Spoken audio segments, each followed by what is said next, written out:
네, 안녕하세요. 오늘은 12주차 5분 내세김 같이 한번 살펴보도록 하겠습니다. 부당노동행위 주체에 대해서는 여러분들이 크게 두 가지로 좀 구분을 해주셔야 되죠. 일단은 우리 개정노조법이 섞여 있는 근로계약 관계가 없는 제3자가 부당노동행위 주체로서의 사용자가 될 수 있을 것인가. 여기서 우리가 판단해야 되는 거는 뭡니까? 그쵸.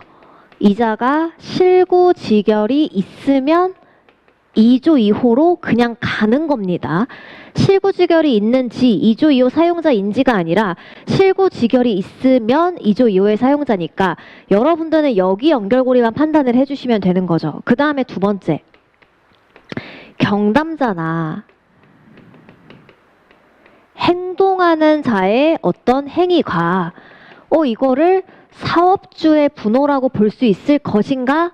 뭐가 문제돼요? 이들을 상대로 피신청인으로 해서 분호구제 신청을 할 수 있을 것인가?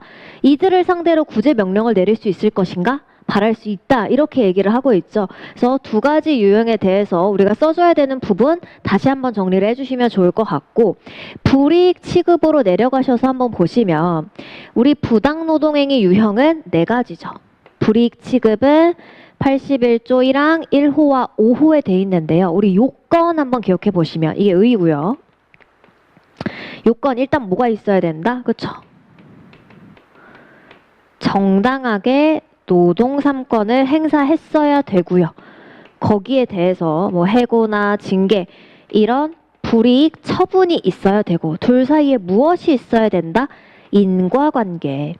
우리 판례는 이 인과관계에 뭐가 필요하다고 봅니까? 주관적 인과관계설의 입장에서 분호 의사가 필요하다 이렇게 보죠. 근데 의사를 사용자의 마음을 들어가서 알 수는 없으니 재반 사정을 비추어서 뭐를 가지고 판단합니까? 내기관계, 불관동 이런 것들을 가지고 판단을 합니다. 그 다음에 만약에 정당한 사유가 있는 경우와 이 분호 의사가 추단되는 사정이 같이 있을 때에는 판례가 뭐라고 합니까? 표면적으로 내세운 게 아니라 이 정당한 해고 사유, 정당한 불이익 처분의 사유가 있다면 분호 의사가 추단된다라고 해서 함부로 분호로 단정 지을 수는 없다. 요렇게 얘기를 합니다. 그래서 우리 판례에서는 분호인지 아닌지 불이익 취급 분호를 판단할 때에는 언제나 뭐를 생각하셔라? 분호 의사를 생각하시면서 내기관계 불관동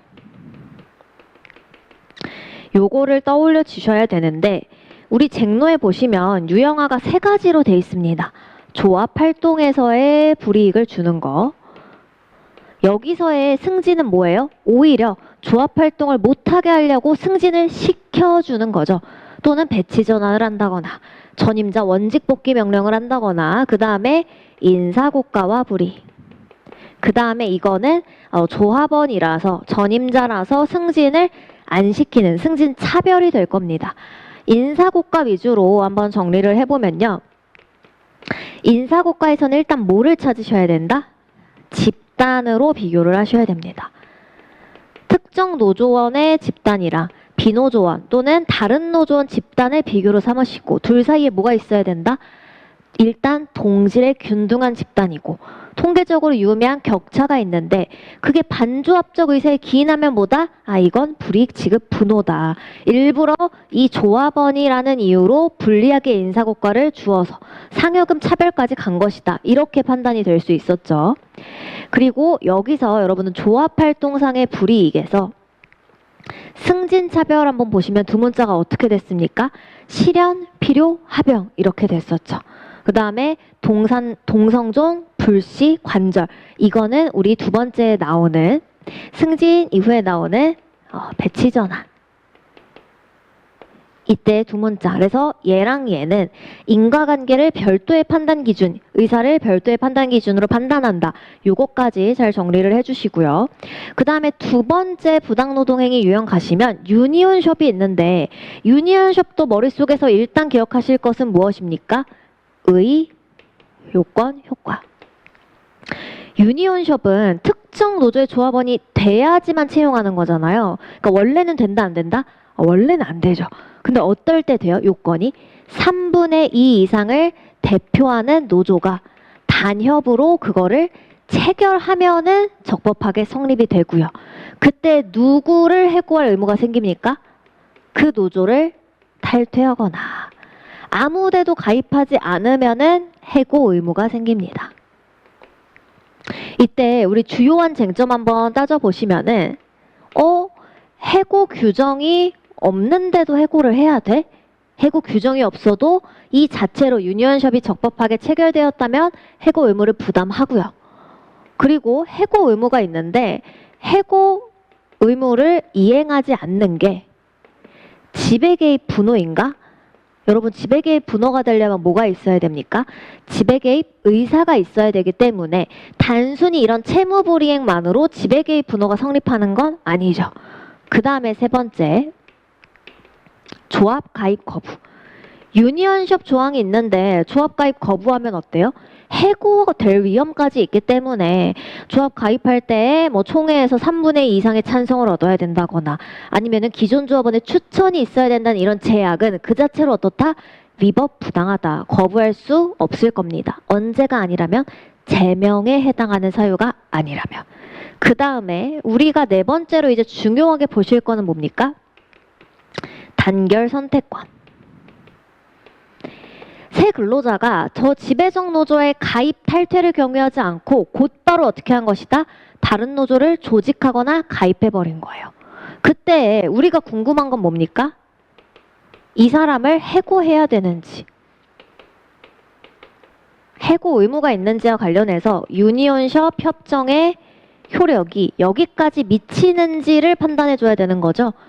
유니온숍 협정의 효력은 여기에 미친다 안 미친다? 개별 근로자가 단결 선택권을 행사하고 그리고 지배적 노조가 아닌 노조의 단결권을 침해하는 경우까지 미치는 것은 아니므로 여기까지 유니온숍 협정의 효력이 미치진 않는다. 해고할 의무는 없다. 이렇게 정리를 했었습니다. 그리고 세 번째, 교섭 거부 분호로 가시면 우리 교섭 거부 물어보면 언제나 뭘로 시작하신다고요? 성실 교섭 의무. 여러분 우리 이거 수업 때 너무너무 많이 얘기했습니다. 교섭 거부가 정당한가? 꼭 기억해 주세요.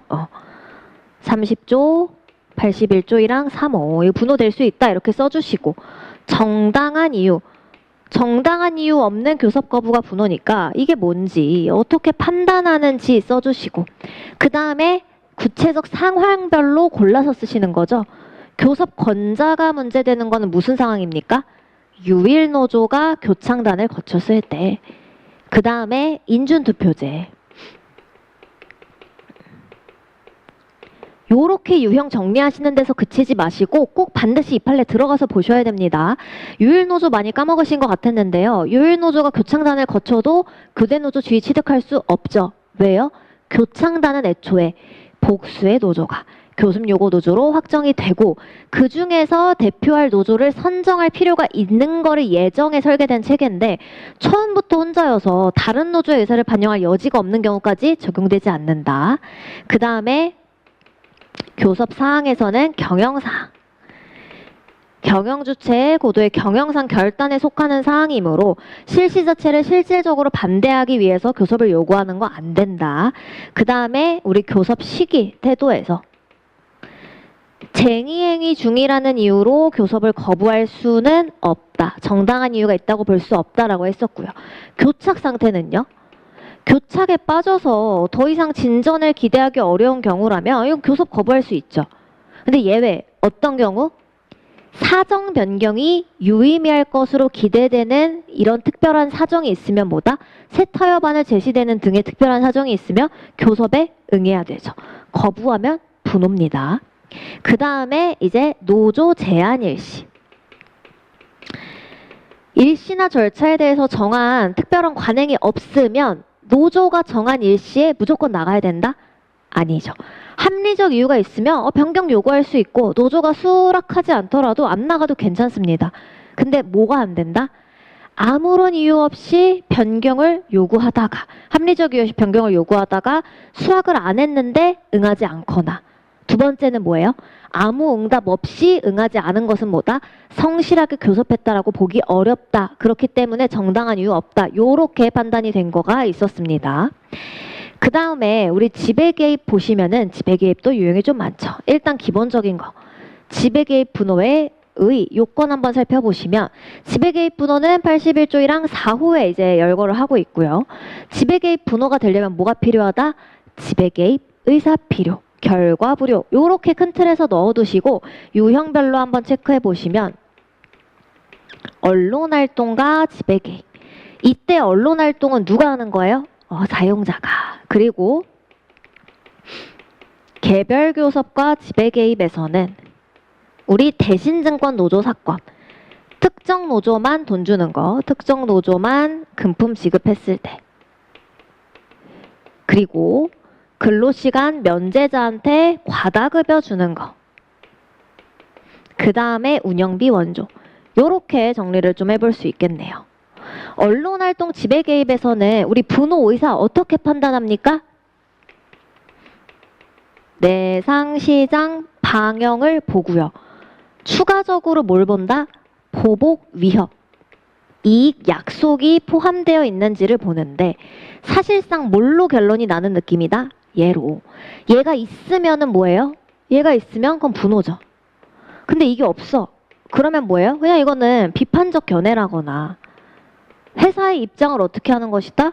그냥 설명하고 이해를 구하는 거, 요 정도에 불과하다라고 결론을 내릴 수 있었습니다. 그러니까 이거를 찾는 게 핵심이 되겠죠. 분호에서는 자꾸 분호 의사를 찾아주셔야 됩니다. 왜냐하면은 그 근거가 되는 행위들은 이미 있었을 거예요.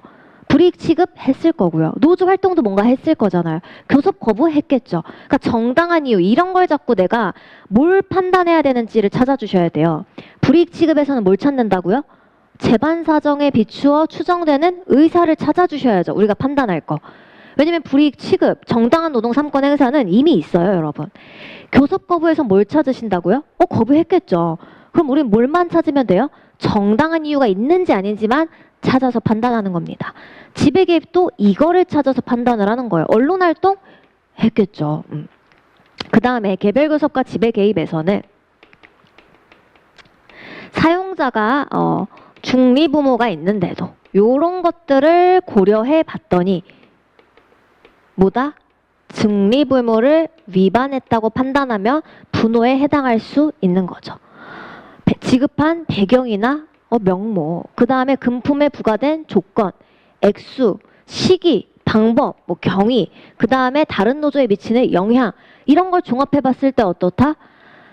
단체협약 합의일이 아니라 체결일까지 14일이나 기다려주고 굳이 꼭 줘야 할까? 성과 향상 경력금 같은 거를 줄 만한 명목이 없는데도 불구하고 굳이 지급해가지고 이 다른 노조, 참가인 노조가 조합원들이 탈퇴해서 대신증권 노조에 가입한 거 영향을 비추어 보면 뭐다? 중리부무 위반이다. 그리고 특히 우리 판노에서 본 거 뭐 있었어요?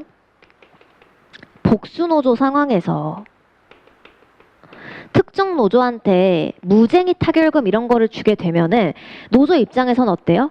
우리가 쟁의를 할지 말지 결정할 때 사용자하고의 관계도 고려해야 되지만 다른 노조, 지금 다른 노조는 무쟁의 타결금으로 지금 오히려 돈을 더 받고 있는데 우리가 이때 쟁의행위를 하면은 우리 조합원은 어때요? 불이익 받죠. 어떤 불이익? 타결금도 못 받고요. 그 다음에 임금도 못 받잖아요. 무노동 무임금이니까. 그런 걸 고려할 수밖에 없기 때문에 이렇게 지급을 하는 거는 사실상 무엇이다? 그 특정 노조의 회사가 자기네 의대대로 의사결정, 행동을 유도하려는 의사가 개입된 것이라고 볼 수 있다. 이런 표현 우리 정리했었습니다. 근로시간 면제자 81조 1항 4호